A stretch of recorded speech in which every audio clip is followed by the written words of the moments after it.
we are back again, Street Vibe. We are in Remoka. It's the 18th of January 2022, and we are still having those wonderful interviews. Today I've got, should I say, my favorite photographer. Is a bit biased, but we've got Mr. Joe. I'll leave the floor to him to introduce himself. Hi, I'm Joel Duma. My friends call me JJ, and I'm absolutely excited to be here and doing this interview today. So Joe does most of our wonderful pictures that you have seen on our social media platforms. He also sings, which I found when he was doing this photography. So we're going to ask Joe when he started his passion for photography and how old he is, and a bit of him, just a little bit. I am 26 years and 351 days. My birthday is next week. And as for when I started, it's actually a very simple story. We're back in college, maybe 2015 or 16. We went to a party. There was someone with a camera, and he handed me the camera. Then I spent 5 minutes with it, and boom, I saved up on my own, and I've been in love with photography ever since. So yeah, I think I just rubbed shoulders with the right people, and my passion grew, and I met the iConnect team, and it's opened up a world of possibilities. That's sort of my journey so far up until now. No, it's good to hear that. And it's through the COVID, it must have been very, very difficult to take images because you deal with different people and different emotions and different scenarios. How do you fit into these different cravings when things are just so different? Photography is a very complex business.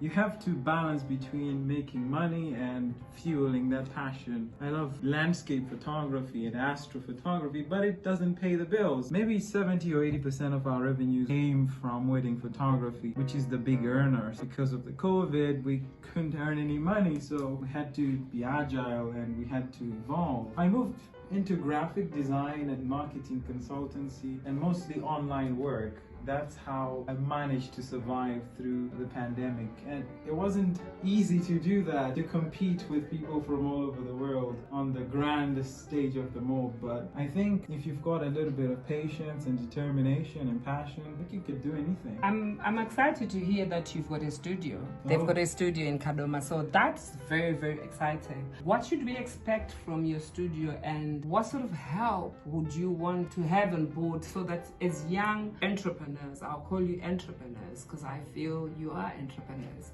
As young entrepreneurs, what sort of help do you want from the public and from people with established businesses to give you, and what support would you want from our city fathers as young people in business? Oh yeah, as for the studio, I'm very excited about the studio because I've had this dream for a very long time, and I got derailed a few times. Sometimes I was scared. Sometimes it was just fear of the unknown, really. What if it doesn't work? What if I can't make a rent? But you know what? 7 months ago, I took the plunge and I rented a space. And I'd like to thank Kadoma Public Library for giving me a beautiful space for a studio. And we want it to be more than just somewhere where we take pictures. We want to make memories. We want to document evolution in life when people are dating and they want couple pictures. When they get engaged, we want to take the engagements. When they get married, we want to photograph their wedding, we want to photograph their newborn and their second child, and so on. We look towards the customer as more than just a customer, but family, someone we can work with, someone we can grow with and evolve with. We want to build a brand that will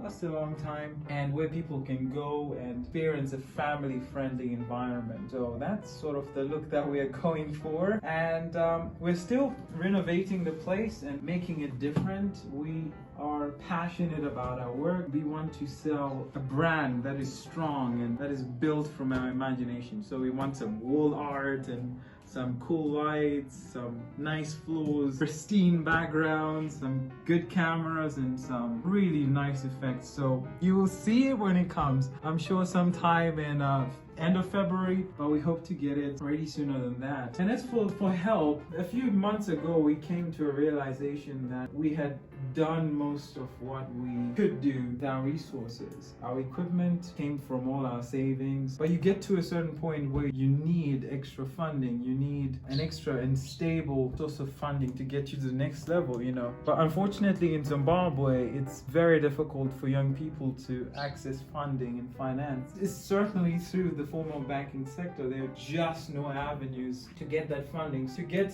investment would be great, and it will take us to the next level. Already we've made a lot of mistakes, trust me. This one time I went to Bulawayo to shoot a wedding. I arrived there at 12 midnight, and at about 1:30 a.m. I realized that I left the batteries. Oh, no. I think it was my first or second wedding. And it was the worst moment in my photography career. But you know, you make these mistakes once, and next time you will never forget batteries ever again if you go through that once. So we've made mistakes as well, marketing wise, branding wise. You know, it's not about just being a talented photographer. You need to shoot the right things. You need to let the pictures do the talking for you and let them be your voice. That's sort of where we are now in our evolution, to be where we are in this moment. So you must have worked with some difficult clients, don't mention me. How do you cope with that? Being a young person, do you work with older people? Do you find it very, very challenging? How do you balance that so that you keep professionalism and put your expertise without someone feeling they're being undermined? I have a background in finance, and believe it or not, I'm not the best at making stern financial decisions. You say, hey, you should pay, and you should pay right now. I'm more of analytical. I can analyze numbers. I'm not a heavy-handed person. I'm a friendly and smiling person. Getting people to make payments in time is very difficult for me because I'm more understanding. I made a lot of mistakes in that regard, allowing people to consistently make late payments, and that obviously affects your business adversely. You have to settle your financial obligations, but when the revenue is not forthcoming, you find yourself in a very difficult time, and that can happen very quickly. These days I find a way to balance between understanding and taking care of the brand and the business as well, because if I don't do it, then no one else will. I encourage my clients to pay up front, and the ones that have been working with me for a long time, we can obviously extend better terms for them and flexible payment arrangements. Another thing I really want to ask, Kadoma receives a lot of negative comments. As a young person who does photography, how would you sell Kadoma with your images so that it can entice somebody who's coming from anywhere in the world to see this wonderful place?